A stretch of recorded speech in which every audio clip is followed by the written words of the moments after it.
Hello,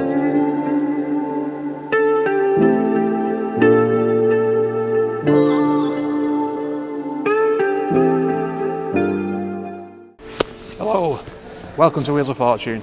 Today I've made a trip up to Chester because it was convenient to do the filming in this big building here. As a friend of Kevin Nicks, so you're going to see in a few minutes. You can see behind me, I've got the fastest shed in the world. Kevin's a right interesting guy. You'll see other bits of footage. He's just behind me now, moving his Barrow Speed, which is right, a funny looking thing. And we've also got the mini shed, Freddy the Shedder. So we'll have a look at them, have a chat with Kevin. We'll come back in a few minutes. Hello, Kevin. You've made it up north this weekend. Did you enjoy your trip? I always enjoy a trip in this. Unfortunately, there was bad accident on the M6, and I sat for 2 hours without moving. But I don't ever let that bother me because my life hasn't changed. Yeah, a bit late, but it may have changed for the people involved in the accident. So that's what you have to think of. There's nothing you can do about it. So I just sat and had a chat with a lorry driver, so that was fine. I was going to say you made a friend on the way up. Yeah, I've made loads of friends. That's what I said to you on the phone though, driving that, you can't not go somewhere and make a friend, can you? No, and it's great because you just seeing people smile. The amount of smiles that I saw, and you know this is on hydraulic suspension, so it goes up and down. So while I was sat in the traffic, if there's kids in cars, you sit there with it going up and down and just making them laugh. So, it makes it easier for me when you're sat in traffic and you're stuck because you're making other people smile, you're entertaining them. So that's a good thing. Okay. Cool. Well, I'm glad you made it anyway. Like I said, it's doing this for me, so I appreciate you coming up. Oh, you're welcome. You're welcome. Fine. So go on and tell us how this came about, because I know the story, but it's better coming from you because you're a good storyteller. The fastest shed, how it originally came about, I had a car sat on my drive that I was going to scrap. It was too good to scrap. This is the quick version.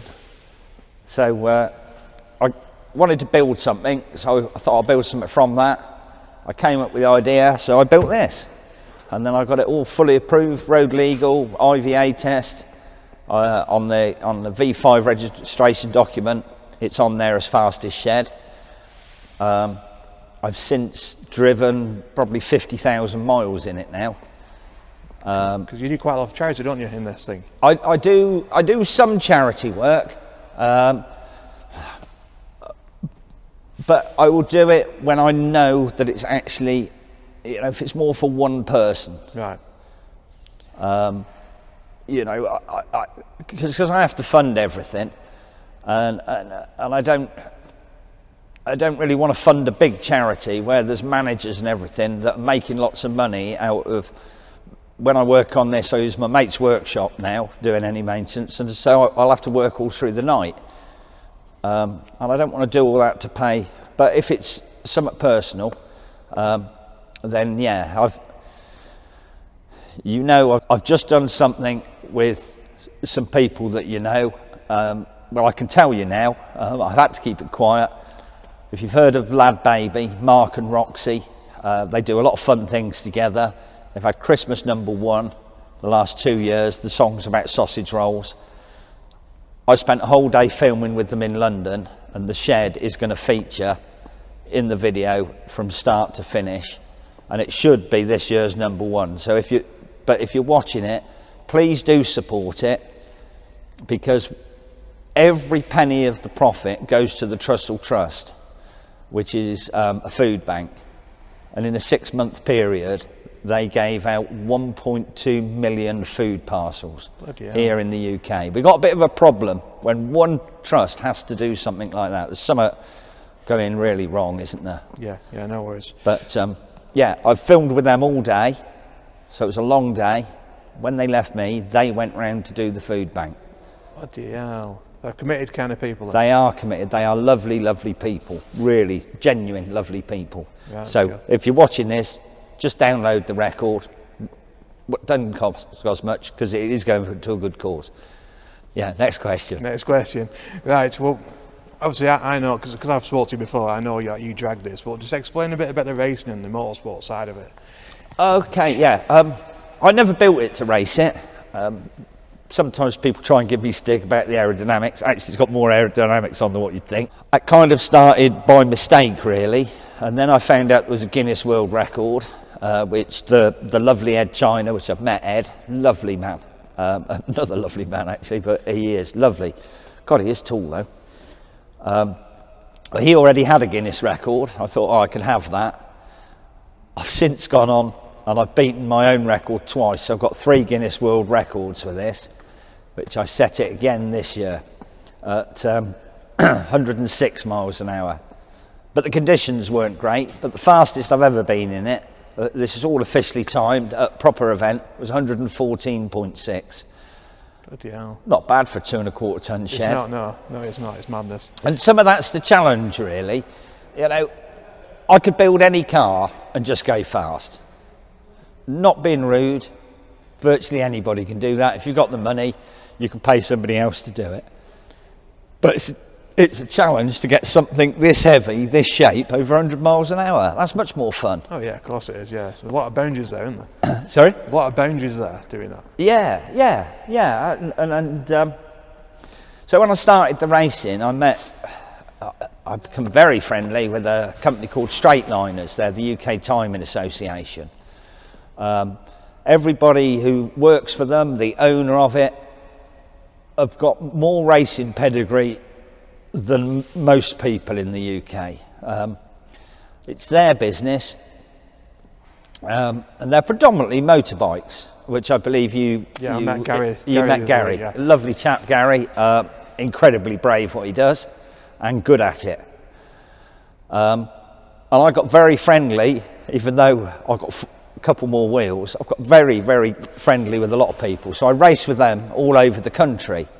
My favourite venue of anywhere that I've raced this or been in this is Pendine Sands. Yeah, there's a lot of history in there. I think we spoke about this, didn't we? There's a lot of history in Pendine. Malcolm Campbell, 174 miles an hour in 1927. There's the famous story of Babs, the car that got buried in the sand. Perry Thomas sadly got killed attempting it. You can read different views, but it was alleged he got to 180 miles an hour in the 1920s. That's crazy. Wow, we haven't kind of come that far. But when you race on Pendine, the surface is different. Every time the tide goes out, the surface is different. And it changes hour by hour. But when you race on there, if you just use your imagination, because it's the same sand, the same sea, the same bit of land, there's no buildings, no nothing. You could almost be in 1927. Yeah. When all this amazing history, and I feel honoured to be a little tiny part of that amazing history. And Pendine itself, as a village, they are lovely people. If you're watching this, if you go to Pendine, just tell them you know me. Everybody down there, they know me, but they're lovely, lovely people. Well, I suppose you're going to be a part of the history books, aren't you? Well, this and you and the shed are going to be a part of the history books. Well, I'm actually, again, I consider it an honour. They're building a new museum at Pendine. Right. And they've actually asked me to do something because they're featuring this in the museum. Yeah. So I've been talking to them and coming up with a couple of ideas. But of course, with everything that's going on in the world, all that has been delayed. So it's supposed to open next year, 2021. But it may be 2022. Yeah. COVID's doing a lot of things, hence why I'm not sat aside here like a gentleman and chatting to you properly, but we have to keep our distance. It's all bonkers. It is bonkers and it's wrong. It's wrong what's happening in the world. But if I can bring a few smiles to people, and help people on the way, then that's a good thing. Yeah, so you've got a couple other things here today. I'll flip around in a minute and get a picture of the other little bits with you. But you've got the Barrow Speed and Freddie with you. I've built a few other things, and today I've got, you're right, I've got the Barrow Speed, which is a motorised wheelbarrow. That was a lockdown project right at the beginning. I stayed at home for one day thinking, what the hell's going on in the world? And then I started to realise there were people really struggling. What can I do? I can't change the world. But what I could do was help those people. But I have to do it in my way. And I came up with the idea to build something bonkers. I came up with the idea I'll build a motorised wheelbarrow. And then I thought, some people haven't got any money at the moment. I haven't either, but so I set myself a budget of 0. So I built the Barrow Speed, and it didn't cost me a penny. I just used all the scraps I got laying about. I was given a moped that didn't run. The original build, I built for 0, and I did 36 miles an hour on it. It's mad. And that, I honestly didn't want to go any faster. I put my application into Guinness World Records, and when it's a new record, sometimes they'll give you a minimum speed, which they did, of 68 kilometres an hour, which is about 42.5 miles an hour. So I had to go faster than 36. I didn't want to. I'm brave, but that thing is just insane. So I've found this guy, PM Tuning, Paul. He's been tuning little 2-stroke engines for 35 years. He is brilliant. So I went up there with him. We put it on the dyno. First time in the world a wheelbarrow's ever been on a dyno. And it would do 36 miles an hour. So we pulled the little 50cc engine apart. We used all his race products in it. And originally it was 6.5 horsepower. It's now 14.5. Which is more than a 125. That's crackers. Starts on the button, runs sweet as anything.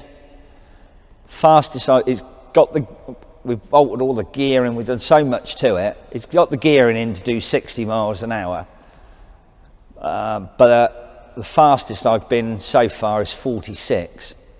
But because this year's been a bit odd, you need to have the right conditions to go fast. And conditions have been against me whenever I've been out this year. Yeah. But it doesn't matter, I set a Guinness World Record. I didn't crash, so it's all pretty good, really. Yeah, that is mad. Have you got any more plans for anything else? Yeah. Well, I've got Freddie the Sheddy. Yeah, well, I'll spin him around in a minute, and I'll take a couple of shots on the side of the shed for you. Yeah. Well, I've got Freddie the Sheddy as well. After I built the Barrow Speed, I thought, what about little children? This isn't fair, what's going on? It just isn't right. So I built a little tiny version of this. I was given a mobility scooter. Again, it had faults, but I cured those. You probably saw me earlier, because it doesn't just tootle along at 4 miles an hour. I put a whoosh button on it, and I did something on all the electrics that I was told wouldn't work. But you saw it, it does work, and it just wheelies. It is the most fun ever. Yeah, unfortunately, because we're borrowing this building to film it, I won't be able to put that footage up. So, when I mentioned other projects, anything you're going to do long term, like what's your long term goals for you yourself as Kevin Nicks, rather than just the owner of the shed? Have you got any other projects planned or any other? Yeah, I've got another project planned. I can't say what it is yet. It's probably the most bonkers thing I've ever done. Right, that's a lot coming from you, that. Yeah. Well, the people we were with today, the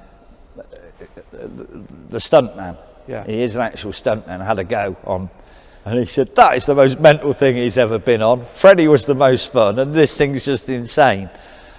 But the next thing I'm building is up another league. Yeah. Looks like another trip to Chipping Norton in the next couple of years then. Yeah, well, no, I'm going to start the build around Christmas time if I've got all the bits up together. Right, okay. I bought the motorbike. I've just been and collected the front end because I needed something with wishbones and front suspension brakes. So I collected that. I've got a back axle to pick up. There's a couple more bits I need to get. Yeah, I can imagine really weird things in my head now about what it might be with motorbike Nobody and car bits. In the world could imagine what I'm going to build. Right, okay, it sounds fun, and I'll definitely stay in touch with that. Yeah, no, please do, please do. Cool. It'll be fun. Right, well, we'll keep this one short and sweet because obviously we're borrowing the building and you've got things to do. So I'll make this into a shortish video. you've got your, last time we spoke, you said you first stop, you wanted to have a quick yeah. shout out for the stop, and the tuning people who did your car. Yeah. So tell me a quick bit about First Stop and what they've done for you.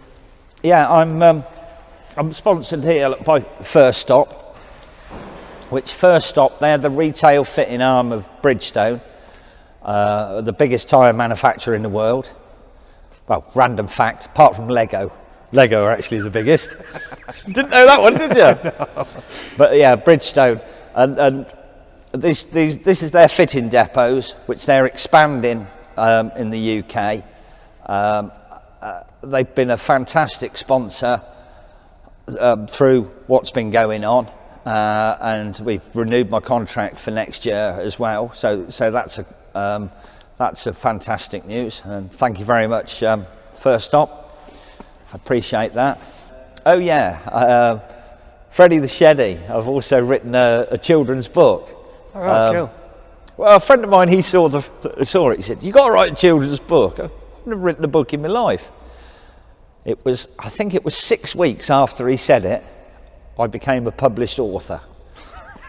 So I've got a children's book, Freddie the Sheddy. That's the first one. It's available on Amazon. If you look it up, it's on there. It's just a fun little book. The story of it is actually up Pendleton, my favourite place. Right. It's just a simple little story, little activity book for children, and children really do like it. And I think maybe it's the naivety of it. You know, I'm not a professional writer, but I don't know. In some ways, maybe I am a child. Yeah, I think our men are children, really, aren't we? We're all children. Never forget that. We're all children, but we're just children with wisdom. Yeah. Never worry about being silly or doing something that perhaps you shouldn't. If it's fun and it doesn't offend anybody, just do it. Yeah, why not? Life's too short. It is, yeah. Right, well, thanks very much, Kevin. I'll let you get on with your project. I'll just dump these over here and get a couple of videos of going around the other little toys. And thanks very much for coming.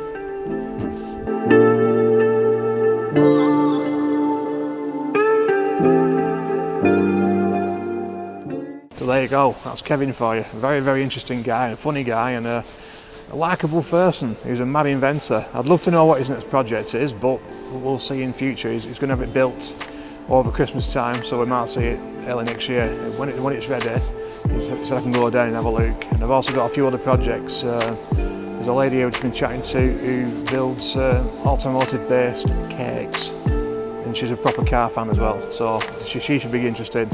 And I might also have a special guest coming in the next few weeks when he's got time. So thanks for watching. Please like and subscribe. If you hit the bell as well, you can get notifications of all my videos coming up. I've got quite a lot lined up. A few race drivers, a rally driver, a coal driver, a super bike rider as well. He wants to be on the channel next year. So next 3 months is going to be exciting. So yeah, like, subscribe, click the bell, and if you fancy leaving a comment, anything you want to see on the channel, if I can get hold of anybody, let me know what you'd like to see and I'll try and get hold of them. Thanks for watching. See you soon.